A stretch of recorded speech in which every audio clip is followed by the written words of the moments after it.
Hey everybody, the weather's heating up and so is this show. This is Sports Central coming up next. Stick around everybody.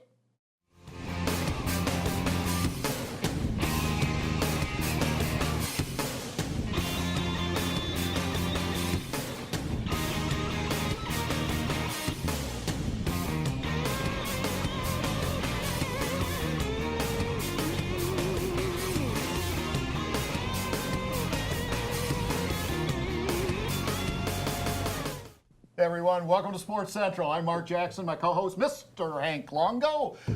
You and I haven't been here for a while. Back again. Oh well, you had to bring in a third stringer with Neil Duncan, but what can I say? Poor guy, I'm telling you, he does a great job. Hey, we want to thank the folks at Echo Suites for sponsoring this first segment of Sports Central, and oh man, so you've kind of been on tour like a rock and roll star a little bit.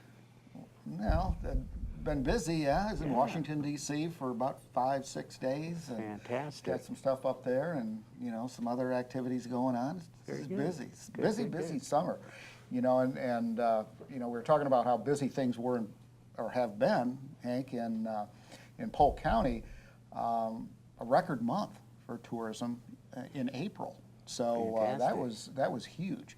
At least for the month of April. I think it was $1.2 million in bed tax revenue. But, an awful lot of sporting events. And then as we headed into May, and we've talked about this quite a bit, sort of bowling central, too.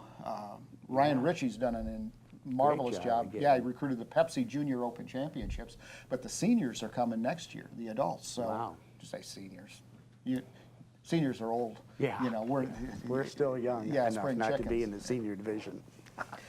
Well, two guys from Southeastern University have really set the bar awful high for virtually everyone throughout the state of Florida, possibly the country, and they've had some recent accolades. And we have Drew Watson, Donnie Smith. Gentlemen, great to have you with us. And, I want to get right into, you just got an award, was it today? Yeah, just the other day.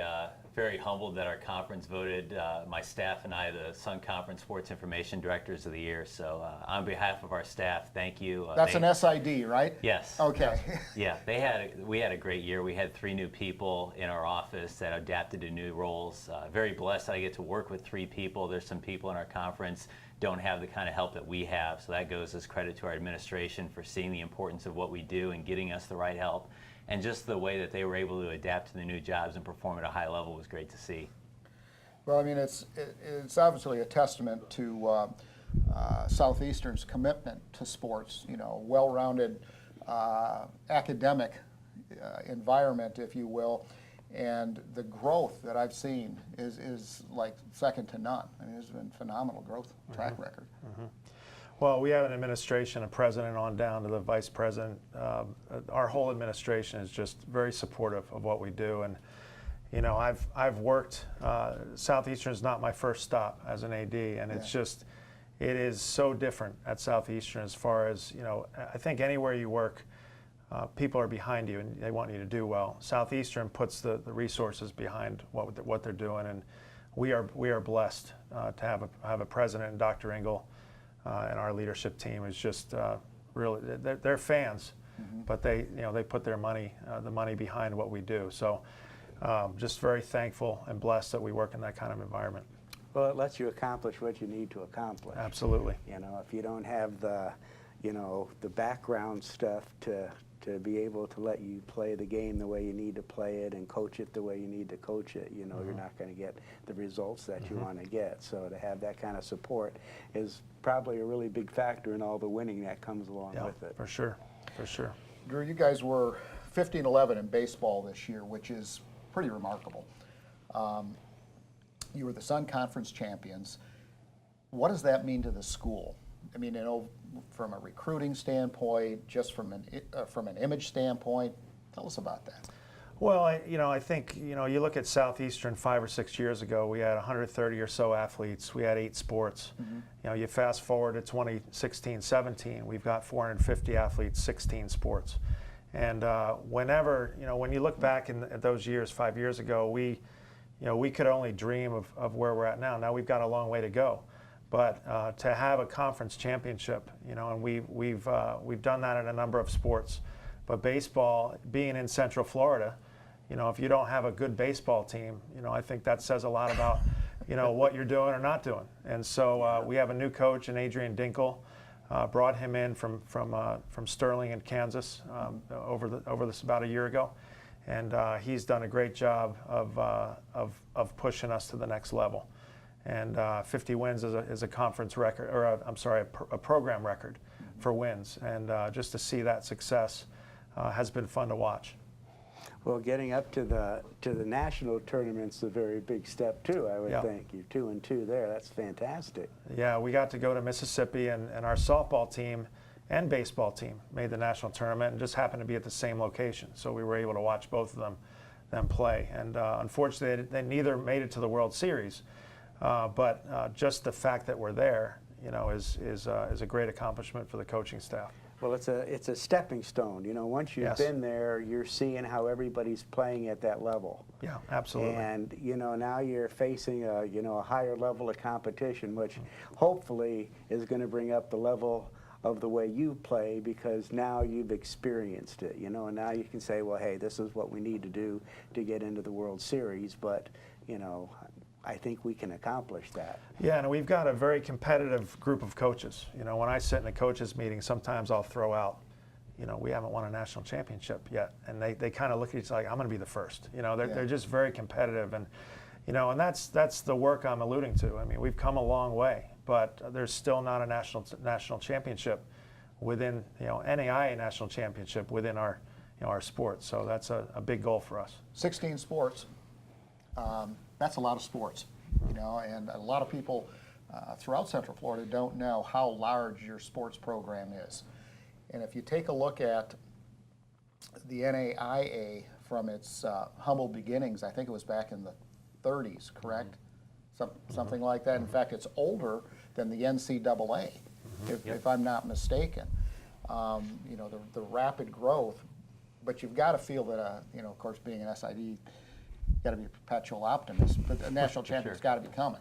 Yeah, I think that was one of the things that excited me when I came down to Southeastern, and just seeing the vision of Drew and the administration in the fact that they wanted to be successful. It was a growing program coming out of NCCAA ranks.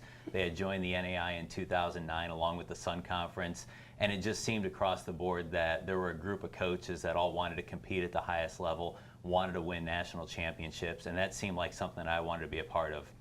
I've had a chance to watch NAIA sports for going on 14 years now, and the level of competition is right there in the world of college sports. They're great competitions to watch. The championships are always fun. Had a chance to watch 5 different national championships this year, and just the level of competition and the commitment of the athletes is always great to see. Now, when you talk about 16 sports, though, what, you know, for those folks that are just watching and don't know, you know, all that, what it consists of that, what sports are those? Well, you've got you're testing me, Hank, here. You've got men's and women's soccer, volleyball, men's and women's cross country, men's and women's basketball, wrestling. We are the only wrestling program in the state of Florida, intercollegiate wrestling program, varsity. Men's and women's golf, baseball, softball, men's and women's tennis, and cheerleading. I think you passed the test. That adds up to 16 , I believe. Yeah, so. you did good. You did good. Close enough. Hey, let's jump to sport-specific football. Stadium coming along? Yeah, the stadium is. We think it's the best stadium in the country in the NAIA. You know, and that's not just us talking. You know, people are coming in going, you know, wow, you did a great job here. And again, our administration, you know, that's $7 million they didn't have to spend. But I believe we got, you know, we've been to stadiums that were much more expensive, and we didn't feel that they were as equipped as ours. Now there's expansion we'd like to make. We'd like to make the north end zone a field house, banquet area, coaches' offices, locker room, and all that. That's coming, and we're excited about that. But you know, our turf, our fan experience, I would put it up against any Division I program. We've got the flames and everything that makes it special. How many seats? 3,450 seats. That's great. That's what's required to host a national championships? A little bit more than that, about 5,000. So we're looking at expanding seating. Can you put in temporary? We could. We're looking at all the options. Right now, that's in Daytona till 2019, but so we've got some time to take a look at those options. Work on that and try to slide it down here to Polk County. Yep. I wouldn't mind getting it out of Daytona. Yeah, we agree. Some of the Talking to rest the right guy here. Yeah. We agree. Well, you guys are now part of the Mid-South Conference, though, when it comes to football. What does that mean? Yeah, I think that's an exciting move for our football team. The Mid-South Conference, when it starts coming up here in August, is going to be the largest college football conference in the country at any level, with its 21 members. There's going to be 3 different divisions. Each division champion, should it be ranked in the top 20, gets an automatic berth into the NAI Football Championship Series. The level of competition is going to be second to none at the NAI level. Just looking at our schedule, Georgetown's going to be on there. We travel to Kentucky to play them. They're a perennial top 20 team. Lindsey Wilson 2 years ago was ranked #1 in the country. We go up to them and play that game. So the schedule has taken a big beef up. So it'll be a good test for our players. Now, how are you ranked coming into this season in the fall of 2017? Yeah, we ended the season last year right around 20th. That got us into our first playoff berth last year. We were ranked close to the top 15 for the good part of last season, coming off a big win over Faulkner in the season opener up in Alabama. Big kind of milestone win for our program to knock off a top 20 team, a team that had been to the playoffs the last 3 years. I think it kind of showed our players and coaches that we were on the right track and kind of propelled them into their first playoff bid. One real quick one before we get the hook from our producer here. But the women's basketball team, undefeated, regular season, made it to the national championship. What does it look like for 2017-18? You can talk to the guy that used to coach them. Well, our coach Tim Hayes has he's got connections all over the country. He's already signed a transfer from University of Toledo. He's got a top shooter that played for Western Kentucky. So, and that's another thing about what we're doing at Southeastern. It's not, we're winning, we're stepping that up, but there's a lot of there's character development. We're doing a lot that's I think more important than winning. And we've just got a handful of programs that haven't had a Division I transfer, and so when you're attracting that kind of caliber of athlete, it's just going to help step up to the next level. Well, Southeastern and coming to Lakeland, Florida, pretty attractive magnet, if you will, for recruiting. Hey guys, you've done a marvelous job. I mean, it's amazing to watch this program grow. Now 16 sports, 450 some odd athletes. That's a lot. Fantastic. Yeah. Before we let Thank you you. go, now is Bailey Hooker and Kristen Strawbridge coming back next year? They are not. They are graduated? seniors. They've graduated. But Because they Bailey had a and the women's remarkable basketball year. team are going to be honored at the upcoming Polk County Sports Awards banquet, as well as Bill May, our retiring tennis coach. So we're excited about that. Fantastic, great stuff. Wow, Southeastern University in Lakeland, Florida. Check them out. I need a website though. SEUfire.com. SEUfire.com. Guys, thanks so much for joining us. Really Thanks for appreciate having it. us. It's always, man, we could have done this for a whole hour. I had Definitely. tons of other questions. However, we do have something coming up next. Very special. Youth Basketball of America National Championships were held here in Polk County for more than, well, exactly 13 years.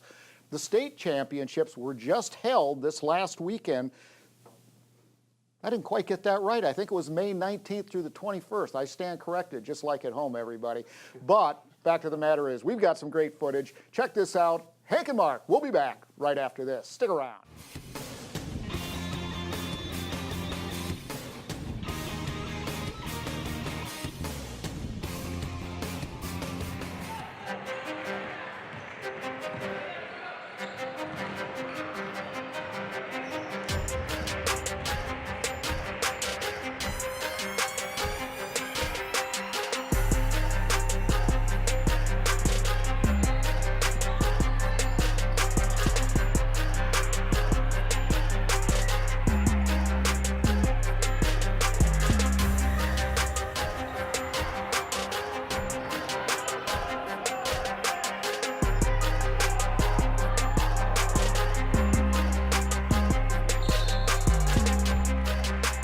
Today we are hosting the Florida YBOA Girls State Championship here in the mighty town of Auburndale in Polk County.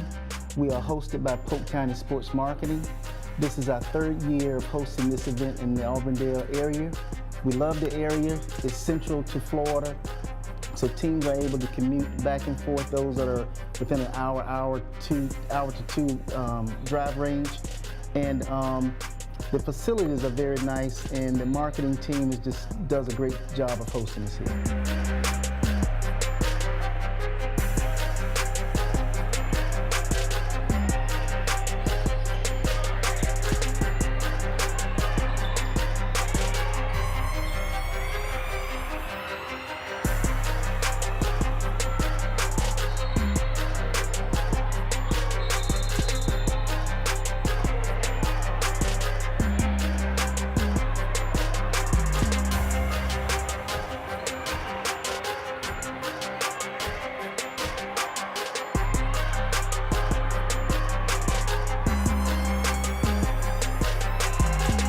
We have approximately 26 teams participating this weekend between the grades of 5th grade to 10th grade.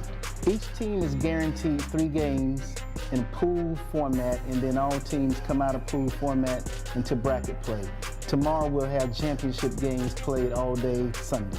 Orlando, we have Polk County, we have Tampa, we have Gainesville, we have South Florida teams represented. We even have North Florida teams represented. That's why we like the Polk County location, because it's central to just about everybody. So everybody can, at the max, have a 3 to 5 hour drive range, and it can get here versus my home city is Tallahassee. It will be a much longer drive for teams to come to Tallahassee.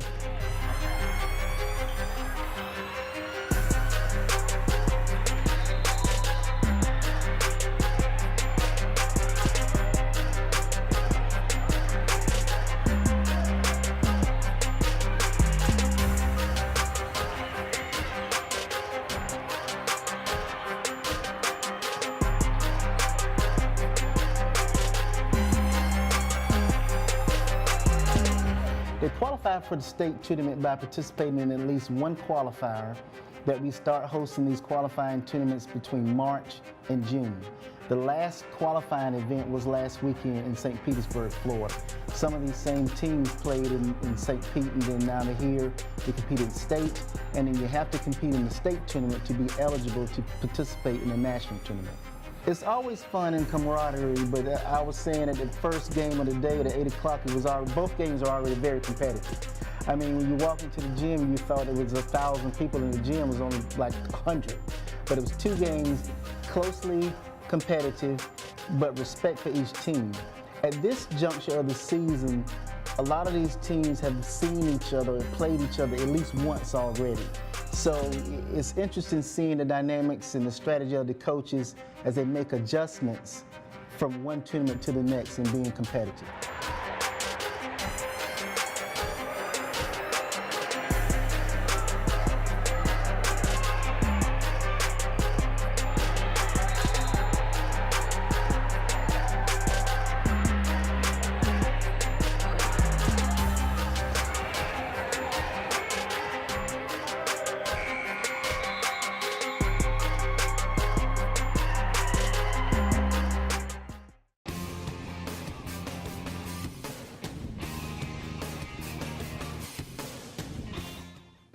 Hey everybody, welcome back to Sports Central. A little action there from Youth Basketball of America's Girls State Championships right here in Polk County, leading up to the National Championships. Unfortunately, that won't be in Polk County this year. It will be in Orlando at the Convention Center. So Harris Rosen did a great job. He does working. a remarkable job. And he has some properties over there. I'd like to get just one over here. Yeah. Yeah, nice man. Does a lot for the community over there. I mean, he really gives back. But anyway, good partner of Youth Basketball of America, and great to see them still here in Polk County. Yeah, still playing some ball here. And we want to thank the folks at the Hampton Inn in Winter Haven for sponsoring our second segment of Sports Central. Well, one of the things we are so proud of here, of course, is the First Tee program, which is arguably the best junior golf program in the world. It is phenomenal, and we happen to think that our program, led by Gerald Richardson, is the best program in the country. And there's so many great things going on with junior golf, and that's where it all starts. And if you don't get them young, you know, it's tougher to learn the game as you get older. You know, a lot of people try to, you know, pick it up as they get older, and you can do that. But when you're a kid, swing is natural. But here to tell us about it, Gerald Richardson, the guy that can swing the club pretty doggone good himself. Hey, how are you guys? Good to see you great. again. Glad to have you joining us. Let's get this segment going with taking a moment to tell people about the First Tee and your mission there and what you're doing for young people there, because this is really the foundation of the golf program. Yeah, definitely. The First Tee nationwide program. There's right around 200 chapters throughout the U.S. and internationally. Our mission is impacting lives through the game of golf. Our life skills program is really the nuts and bolts of the First Tee. We're not here to make the next great golfers. It happens along the way, but to make good people and introduce them to the life skills that's going to carry them, you know, through the years. That, you know, the meeting and greeting is one of our key things as a lesson, teaching a kid how to meet and greet someone, firm handshake and eye contact, stating your name clearly. Those things are really the nuts and bolts of our First Tee program, and that kind of filters down through everything we do. Yeah, it's, you know, it's a good, my son Hunter went through for a little while and really enjoyed it. But, you know, the ethics, you know, the integrity and respect for the game, you know, I mean, they just do a marvelous job there. But if you take it to the next level, okay, maybe you're not going to be the next, you know, Justin Rose or whatever it is, but it's still all about having fun and having a good time. But you've set up a tour, junior golf tour, that is, I think is incredible. And I wish I was young enough to play. And I get to play some of the best courses in the entire area. I know, this is fantastic. Yeah, this is our 12th season, amazingly, of our Central Florida Junior Golf Tour, and we have 9 events throughout the Polk County, Central Florida region. Throughout the summer, our first event was May 13th. Have one actually this weekend at Bartow Golf Course, and we run our last event. We finish up actually at Cleveland Heights the last weekend in July for the Junior Citrus Open, which is actually part of our schedule this year. I want to say it's the 53rd annual Junior Citrus Open, so that's been around a while. But we go to Lone Palm Grasslands, Country Club of Winter Haven. Reunion this year is a new one for our schedule, which is kind of neat with Reunion. I know you guys probably know Jake Etherington. Oh yeah, Mickey's son. Kid. Yeah. It's kind of came full circle. Jake was actually a participant on our junior tour for a number of years. Now he's the head pro at Reunion. So me being able to go to Jake and say, hey, you've participated, you know what we're about, and him being able to help us out and include Reunion this year, and also Southern Dunes, Shalimar Creek, River Greens down in Avon Park. So a number of courses in the area, and you know, without their help and support, we couldn't do what we do, you know, and being able to provide junior golf tournaments throughout the summer. Well, I mean, I'm kind of jealous. I mean, these kids are getting to play at the top-notch golf courses in the area. And what does that do for them? I mean, I think it's amazing. If you watch the pros, you know, every weekend they're at some incredible country club and they shoot these amazing scores. And for these kids to have the opportunity to go to these really nice clubs and play, and to see if they can play consistently as well. Yeah, it is. And they kind of build throughout the year, and even growing even beyond a year. It's for us, the neat thing for us to see is kids. Like I say, this is our 12th year of our tour, but to see kids who had started in the 8 to 10 division. I'll give you a good example. John Coltis plays for Florida Southern Mocs. Was the freshman of the year last year.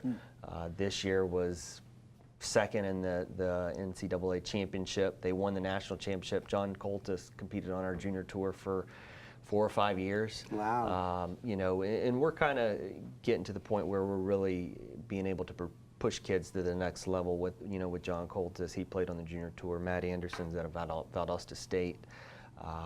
Amanda Gartrell now at Florida Southern. I could go on. There's probably another 5 or 6 kids that I could name, you know, who've competed on our junior tour and our First Tee classes, all of our programs and tournaments that we do, and now they're at the next level. So given that opportunity to train and learn the game, and which in return has helped them, get a scholarship and compete at the next level. That's fantastic. And so much of it too is it's not just hitting it long and straight. It's managing the course. And Yeah. that's a big part of winning a tournament, or even doing well. Yeah. Is that something that you help coach, or are there parents in there kibitzing, or how does that all work? Because it's such a big part of the game. Course management is. You can hit it long and far, but if you can't make the right decision when you need to, whether you lay up, whether you go for something, whether you play to the middle of the green rather than going for the flag, and making bogey versus par. That's a big part of it, and course management is part of what we do. Through our first tee classes, our summer camps that we do, and different things. We talk about strategic, why it's smart to hit it to the middle of the green versus trying to actually aim for the flag, which at 8, 9, 10 sometimes that doesn't click in. I want to hit at the flag. Why am I going to aim over here? It just doesn't make sense. But That's a 60-something. Yeah. You see people doing that. So. But it's good to see it clicks in, and once they get to an age where they're able to understand, if I can hit it here, I can make par, versus if I take a chance here, there's a chance I'm going to make a bogey, or I can make a double, and here's where I can gain a stroke or 2 strokes, and a lot of times 2 strokes, 3 strokes make the difference at the end of the day. Heck yeah, finishing first or second or third. Yeah, and it's a lot like business too. You're in business, you're managing risk reward, and golf is golf is a great game for teaching that. Exactly. A little self-discipline too, huh? Yeah. Well, let's talk about one of the most fun things I get to do every year, and I think just such Knew a this great was coming. attribute. Yeah, how can I leave this out? But is it 12 years now that we've had Charles Oh man, there? yeah, 12 years we've had Charles. With the Barkley, Bean, Bryant, and friends, Yeah. and I've had the fortune of being there for 10 of them, and to interview Charles Barkley, and you're there watching when I get to chat with them, and he's as congenial and so willing to just talk to me, and so humble in that part, and he just really has a passion for coming to the first tee and helping these kids, because a fellow at that level of celebrity that has people calling him every day to come to events, that he makes it out to the first tee every year, and he just has a blast. And boy, what a great thing it is, I think, for all the kids to have him there, and of course having Andy and Brad and all the people that they get to come join. It's just a wonderful event for you guys there. Yeah, it is. Like you say with Charles, anytime I'm speaking to someone about our event and who's never been around Charles, it's, geez, you never know, especially you guys know, you never know what you're going to get with celebrities, especially the stature of Charles. Guy that you're seeing, on commercials, you're seeing, on TV weekly with the NBA coverage that he does. But in 12 years, I literally could not find a bad thing to say about the guy. I mean, he's done more than we could have ever imagined for us. As he'll tell you, and you guys hear, he says almost every year, it kind of started out as this was going to be a one-time thing, come down and play golf for a few holes and help our organization out. And 12 years later, he says it's one of his events that he really enjoys and puts on his schedule. He puts it on his schedule. So we love having him, and he's a blast. He's a treat. Not only is he great to us and a great guy, but he's great to be around, and just being able to talk to him and hear the things he says. He's a comedian. He is. He's a fun guy, and he doesn't come off with this air. When he's there, he's hanging out with everybody, and is just a regular guy and having a lot of fun, and that's what makes it so enjoyable, is joking around and teasing everybody, and just making it a really fun day for everybody to be able to experience. And I think the other great thing about the event is you see all of the community support that you get from Publix and all the other companies that step up to bat and help you guys out. That's fantastic. Gerald, the First Tee program is so good. I want to jump back to that a second. And there's so many kids that can benefit from your program, whether their parents are making a ton or whether they're not. It doesn't really make any difference with your program. how can they find more information about the program and even about the tour? Well, they can go online at www.ymcawcf for westcentralflorida.org, or they can phone us at 863-577-0236.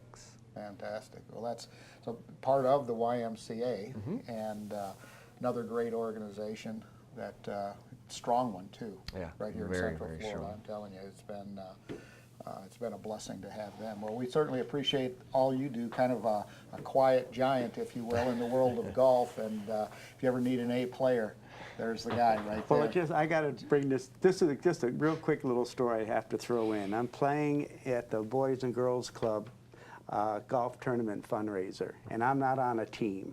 So when I get there, they put me on a team with this older lady and her husband. Well, come to find out, she works at the first tee. Do you know who I'm speaking about? Possibly. Jean? Yes. Yes. Okay, so with Jean, she gets to go up to the ladies' tee. Yeah. So, you know, this elderly woman, gracious. So you guys hit from the same tee. No. So we hit from the same tee. Thank you, Mark, for that compliment. So anyhow, she gets up there.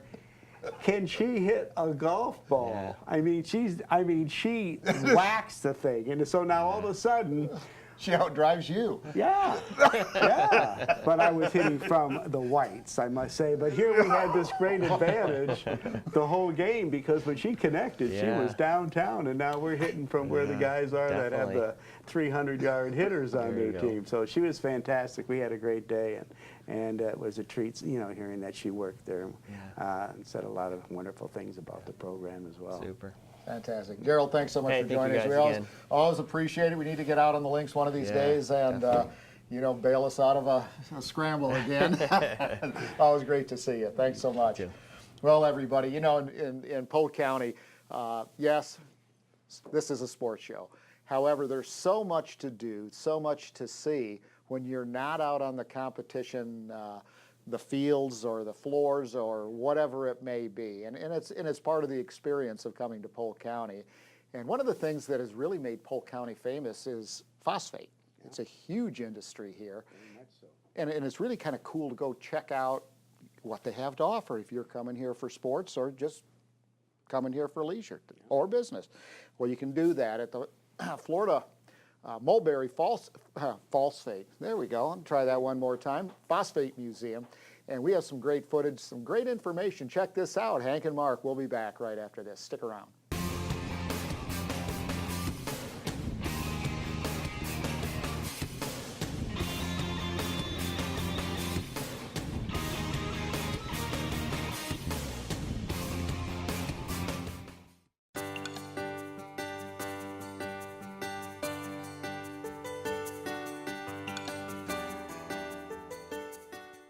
Do you have a miniature Indiana Jones in your family? If so, journey through the past when you visit the Mulberry Phosphate Museum. We've been around since 1986. We took some of the fossils from an exposition in Bartow and then some private fossil collections and combined them in '86, which was in the Historic Depot. And then later we added the Phosphate Gallery and the History Gallery, which are from restored mining train cars that we added together. The first one where we like to start is the Phosphate Gallery, which is what we're in now, and that tells the story from fossils to food, sort of what phosphate is, which is a pretty big question when people come in. The next one is our History Gallery, which tells about the local history of the mining company towns and the mining companies and how it impacted the area. And then of course we have our Fossil Gallery, which is housed in the Historic Depot, and that has the fossils that were found through phosphate mining and a couple of private donations. We also have our caboose that you can walk through that's been restored, which helps tell the story of train history, which is a big part of our story.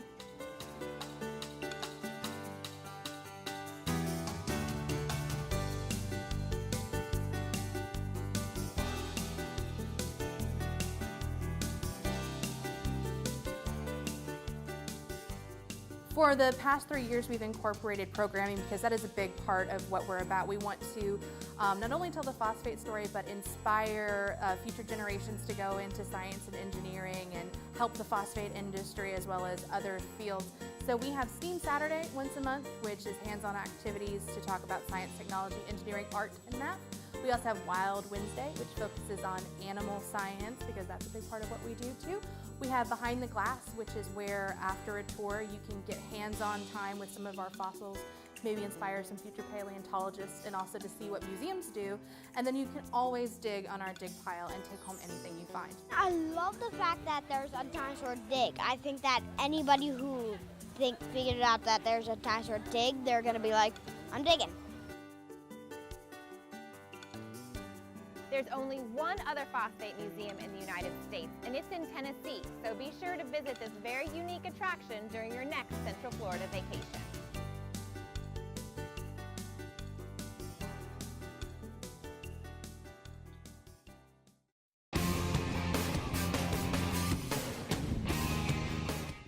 Everybody, welcome back to Sports Central, and thanks to Jessica Roberts for that great little preview of the Mulberry Phosphate Museum. Yeah, That's pretty cool. You know, very she's a big-time interesting cyclist stuff. too, by the way. Yeah, she is. Yeah, she's you know, she's a jock in her own right. She's kind of a Renaissance woman. You know, she's kind of, you know, artsy and all that, but she's also, you know, an athlete.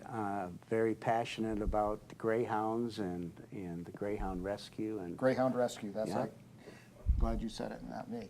Well, one of the things that, of course, is near and dear to my heart is the sport of water skiing, and the U.S. Olympic Committee's national governing body of the sport is located right here in Polk County, and that is USA Water Ski, and then, of course, Hank, the USA Water Ski Foundation, and you know, you're a big part of their Hall of Fame every single year as their kind of color commentator. Now, you're their anchor. Yeah, well, for all the first of interviews. all, as we get going, we want to thank Harry's Seafood Bar and Grill for sponsoring our third segment.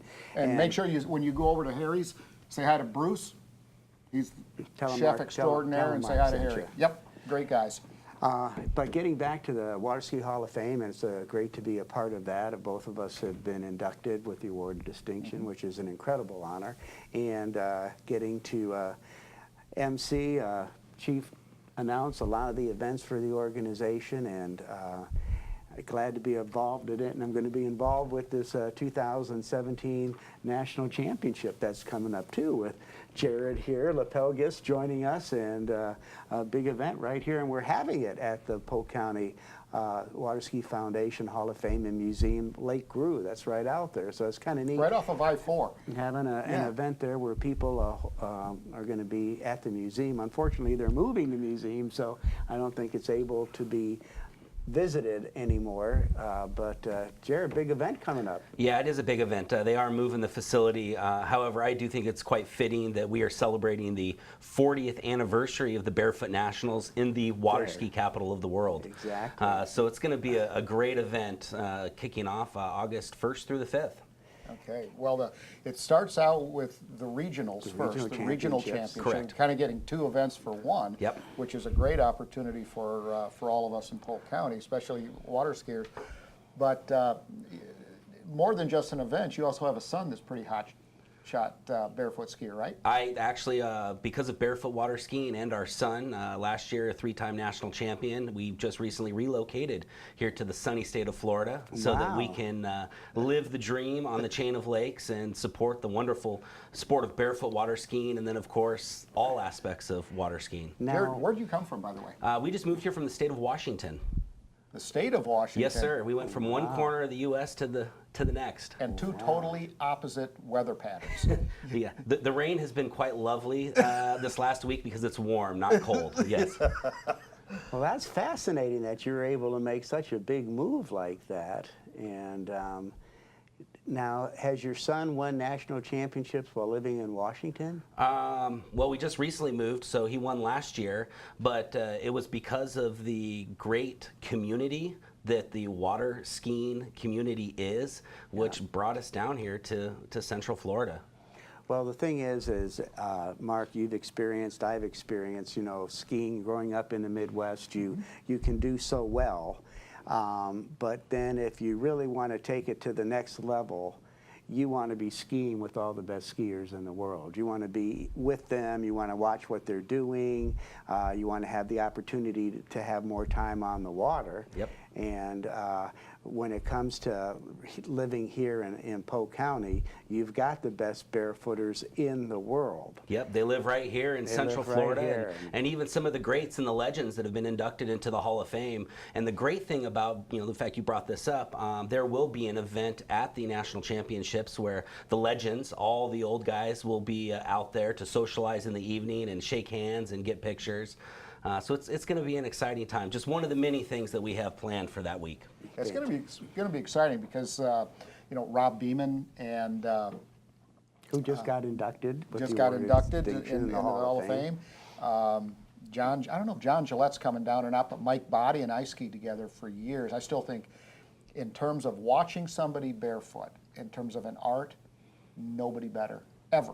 I've ever seen anybody that smooth. Wow. He's phenomenal. Heck of an athlete, a good jumper too. I sure hope you guys are able to come out and check it out because the sport has evolved so much. The tricks are getting more and more crazy and technical and difficult. The jump event, which we will have 2 different night jumps. So they bring in big spotlights. There's going to be music. It's high energy. And watching those guys, 44 miles an hour across the water, hitting a ramp with no skis on their feet, flying through the air like Superman, Yeah. and being able to land it and ski away, It's it blows you away. amazing. It's If really you, amazing. of course, we don't want them to crash, but I will say the spills are definitely where the thrills are. Unless you're the guy doing the spilling. Yeah, the thrill of victory, the agony of defeat. I'll take a I phrase think from ABC Wide World of I've Sports. thrilled too many people in my day, and Yeah. I'm feeling it now, that's for sure. But yeah, great event, and so you're going to have the night jump, but we're also bringing in a barbecue competition. Yep, also on the weekend, there's going to be a steak and wings barbecue competition. There's going to be a kids zone with blow-up inflatable toys. We're going to have food vendors, live music. It's going to be a real family event, both on and off the water, trying to Have do a something a little festivity, different. Festival. Yeah, water skiing festival. There's going to be a swivel competition. For those of you who know who swivel skiing is, there's going to be a flaunt it competition one of the evenings. There's going to be a head-to-head. They call it the Warriors of the Water. So it's an X Games style format with some jump and trick. It's going to be wild. Everybody should come out and spend that week with us. So how are they going to do that? Because I mean, are they going to? Of course, you start out. You have to do some tricks. Probably get points for your start. Probably get points for the tricks you do, and then you do the jump at the end. Correct. Yep. Okay. So it's gonna be an X Games format, and I think the best way to explain it or describe it is to have you guys come out and everybody come out and see it for themselves, because words will never do it justice. Yeah, well, that's cool. That format, and even part of the X Games format. Where that got some of its start. Part of the start with the combining events into one thing. Aspen Highlands. Oh, when I was wow. competing on the freestyle tour, the Aspen Highlands had the Dearborn Cup. Started out in bumps, and then you went into ballet, and then you hit the jump. So that was in snow skiing. So And it you was- competed in that? yeah, Wow, yeah, that's doing that stuff. that's impressive. Back when I was young and dumb, dumber.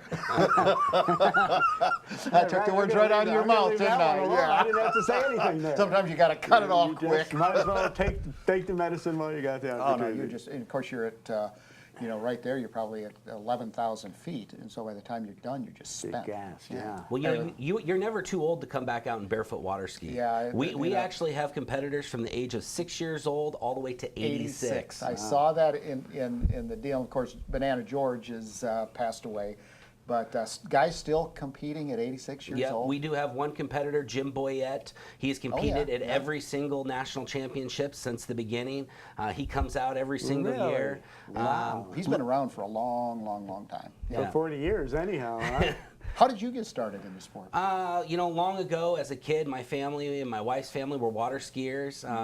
It's funny, we always used to hear about Cypress Gardens as kids. Yeah. And, here we are now living in Winter Haven, Florida, where that all began. And just passing down the traditions of water sports. It's such a great family event.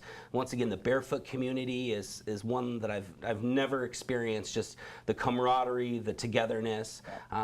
in this day and age, we need more sports like this that bring and keeps families together. Yeah. How did your son get involved in barefooting? We actually were show skiers up in the state of Oregon, and there was a Okay. gentleman that took him out barefooting one day, and next thing you know, it just progressed and competed at nationals and started coming down and training here in Central Florida at the World Barefoot Center, which is owned by a couple of your world champions, Keith St. Ange and David Small. Yep. And then you have Ashley Stebbings from Australia. Then Oh, yeah. she holds all the women's records. Another world champion, Ben Wow. Groen from New Zealand. So it's a great group of folks there that really have a love for the sport. They're passionate about the sport and doing whatever we need to do to help keep it moving and keep it going out there, because there's not a lot of people that can endure the types of training and falls that come along with it. Yeah, It's come a long ways, though. I mean, I remember when I first learned to barefoot, and I'm talking back in the early 60s, 1964. No booms, you know. just like off the back of the boat. and you just bust it, you know, and that's why, you know, I have a lot of quirks and, you know, aches and, you know, pains and all of that type of stuff. But it is, you know, it messes you up. It's a tough sport. It's a real Yeah, tough you know, sport. talk about punch drunk. You know, you get that from water skiing too. But barefooting now, man, you guys have made it so safe, and it's such a good, like you said, it's a great family sport. In fact, you know, a lot of different companies market it as America's family sport because it takes 3 people. You got to have a driver. Of course, you have to have a skier, and you have to have an observer. So 3 people minimum. That's why it's great, you know, and it's fun. It is fun. The technology that's out there now, and with the proper training, especially those at the World Barefoot Center here in Winter Haven, they get everybody up and trained the right way. Yeah. Well, it's a great family, too. Both Keith St. Ange and his wife, Lauren, are just great people. David Small, Yep. you know, he's a delight. In fact, they were in our office about a week or 2 ago and Yeah. talking about the national championships, and Yeah. good folks. Yep, absolutely. But, you know, Hank, being a show skier, you did some barefooting at one point in time. didn't Yeah, you? but it was really not my thing. I just really You didn't like that, huh? Nah, I wasn't really a barefooter. I Feet were always a little cleaner. But just wanted to be a jumper. A what? your feet were always a little cleaner. It was one of the funniest responses. Ron Scarpa, I was interviewing him for something. I can't remember what it was. It was, I think it was Barefoot Nationals one time that I had to fill in as a color commentator. And so, you know, I wanted to ask Ron, hey, you know, big question is, Ron, you know, people that are watching on TV here, does barefooting hurt your feet? He goes, Mark, no, it really doesn't. And he says, well, what's the difference then? He says, well, my feet are just a lot cleaner than everybody else's. That was his response. I always thought that was funny. But anyway, Ron living up in Orlando, started out down here, and of course, Scarpa's, you know, Italian restaurant. And In Lakeland, yeah, fantastic. yeah, well, it's a great sport, and of course, this is the water ski capital of the world. We're living a dream. That's what we call it. Thanks a lot for having us out, Oh, guys. Jared, thank you so Hopefully much. we'll see you at we'll the be- I'm gonna be national I'm helping championships. you put the event on, so Awesome. I'll be out there a lot. You'll yeah. probably be on the mic a little bit too. Great announcer. If there's anybody on site that's the best, you know, it's this guy here. So, Oh, thank Jared, you. thanks so Yeah, much. thank you. Look forward to seeing you Tell your guys there. son best of luck in the Nationals. Thank you so much. We'll be rooting Come for back him. with number 4. Thank you. Okay, everybody. We have a Fort Meadian. I think I can say that, can I? A young man from Fort Meade High School. His name is Brian Spradlin. He's a baseball player, and there's a long line of celebrity baseball players that have come out of Fort Meade. Andrew McCutcheon, of course, being the star, Superstar, yeah, yes. playing for the Pittsburgh Pirates. But, you know, Fort Meade just continues to produce world-class athletes. It's amazing. It's almost nonstop. One of the favorite parts of my show is what I call the up-close and personal athlete spotlight, I think is what our director and producers tell me to say, but I still like up-close and personal. Check this out. We have some great action. Hank and Mark will be back right after this with more action. Stay with us, everybody.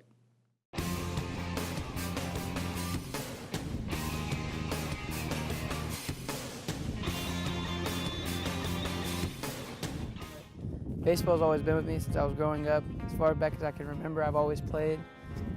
But I was probably around 3 years old when I first actually started playing baseball, like as a team. I was very excited to be out there. I just loved being on a baseball field no matter what I was doing. I just never wanted to leave the field when I was little, and I kind of am the same way today about baseball. I just don't want to leave. I don't want to do anything else. I just want to do this, if I could, the rest of my life. I am a catcher. I feel like it's the hardest position on the field to play, but some of the guys that are on the team would disagree with me. That's just how they are. But it's just a lot of, you have to be a leader to be a catcher. You know, you have to know the game, and that's the position I play, and I love playing it. I wouldn't trade it for anything in the world. Well, I mean, my coach is my dad, so I never really get to leave his side. We've grown up together. It's been a pretty cool experience having him as a coach and a dad. It's brought us a lot closer together than I think regular guys are with their dad. Oh yeah, it's definitely a lot of pressure to live up to him, just because I know the things that he's done in his baseball career, and all the people that know him through his baseball career. It's just hard to live up to his expectations. But it's doable. I think just hearing the stories from my dad's baseball career got me going and made me love this sport, because I want to do stuff that he did when he was in college, he was in high school. And I have done most of the stuff that he's talked about doing, and I just don't know what else I would do other than baseball.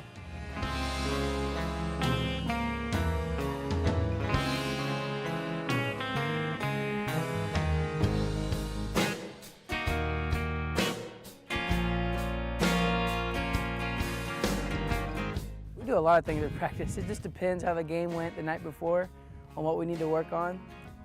Right now we're working on some hitting, but it's just coming out here every day and doing something different that keeps us going. When you go through struggles and slumps and hitting and other, like winning, and you can't win a lot, it's just the mental part of it. That's the hardest part. You got to get over it and just keep on going through the daily grind that involves playing this sport. You got to talk with other guys, got to let them know what they're doing, and you got to listen to other guys too. You got to be able to got to be coachable, I guess you could say. You got to be able to take advice from coaches, other players, because they're just trying to make you better. So you got to be a leader, and you got to be really coachable to play this sport. It's definitely made me a lot louder as a person. I'm not really shy because of baseball. I've grown up with guys all my life. Like, they've made me who I am today. They've made me the person I am today. They've made me a leader in the classroom. Being brothers, this was the best part about it. We're all close. We're all hanging out outside of baseball, outside of school. It's just a fun group of guys to be around.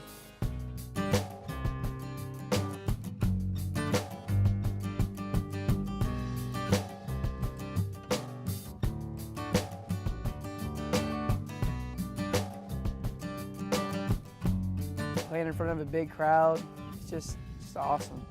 We've had some of the biggest crowds I've seen here in the past couple years, and it's just fun playing in front of all of them, performing in front of all of them. I would have to go with last year we won the district championship as my favorite memory.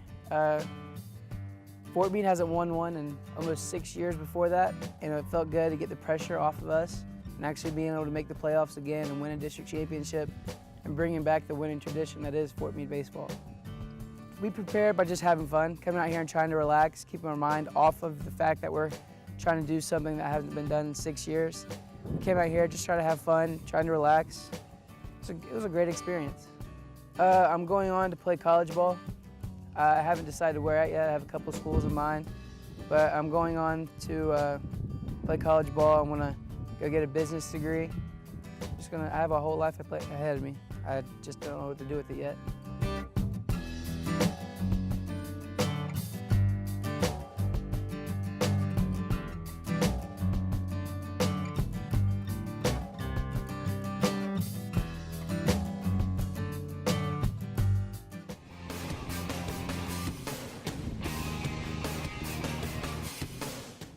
Everybody, welcome back to Sports Central. Mark Jackson along with Mr. Hank Longo. Brian Spradlin, what a stud. Yeah. Oh my gosh, that kid can play. Yeah, fantastic. Yeah, that's really great to see. And of course, coming up, Hank, next week, the 13th of June, the All Sports Awards and Hall of Fame, Brian will be there. So I understand that we are over 630 attendees.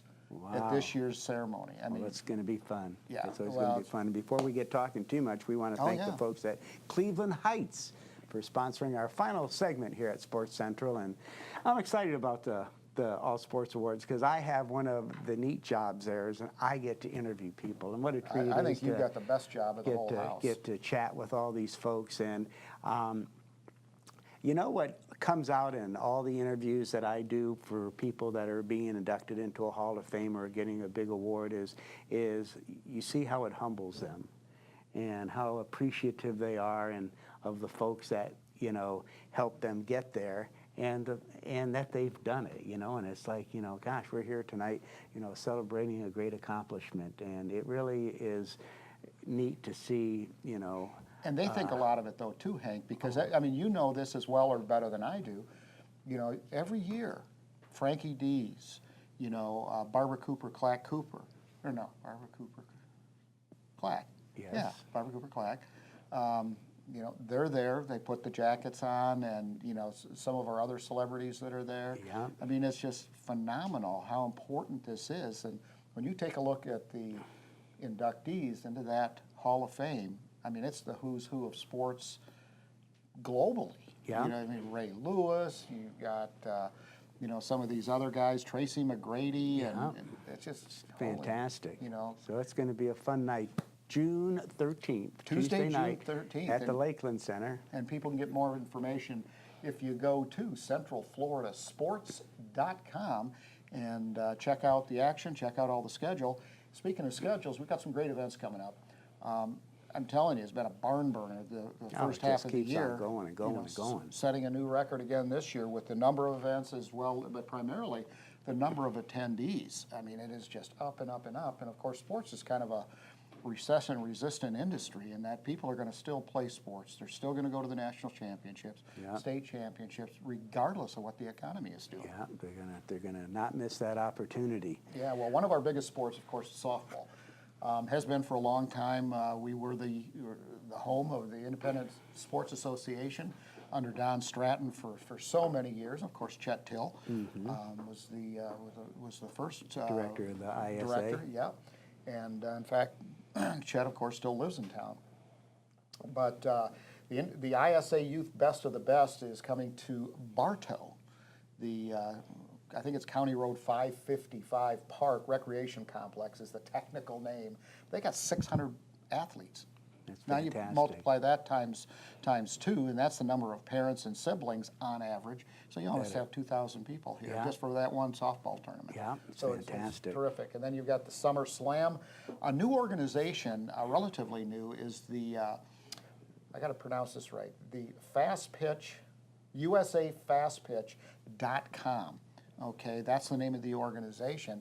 And they are growing by leaps and bounds in girls fast pitch softball.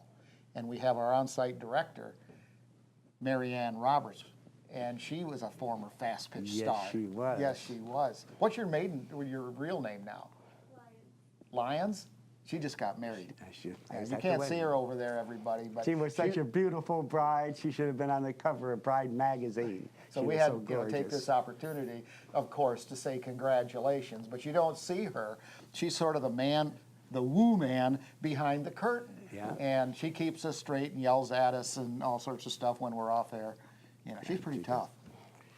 Okay, well, so you just want to change the subject, don't you? We're getting to the end of the show. We're running out of time. Oh, 1 minute and 31 seconds. You know, okay. You get a little carried away there. You got a lot of announcing stuff coming up, don't you? I've got a lot of announcing stuff. I've got regional championships. I've got national championships, and I'm going to hit Milwaukee and go up there and commentate. Are you going up to the U.S.? That's the U.S. Open, That's the Malibu Open. One of the biggest pro tournaments in the world. So excited about that. And wrapping things up, we want to thank the sponsors that really help make this show possible. Hollywood Signs, the Hyatt Place Lakeland, the Trophy Shop, Holiday Inn, Winter Haven, and Contempo Vacation Homes. Thank you all so much for your support of Sports Central and Polk County Sports. Absolutely. Well, don't forget, everybody, our sister show from 5 to 6 on WLKF. That's 1430 a.m., and I can't remember what the call letters are on the FM because it just kind of switched over as well, so you get them both. Anyway, Friday, June 23rd, our next live show, Hank, and we're looking forward to coming back. I hope you are too, everybody. Thanks so much to PGTV. What a great crew here, our producers and directors. Nobody does it better. This is Mark Jackson for Hank Longo and the entire crew at PGTV. We'll see you again next time.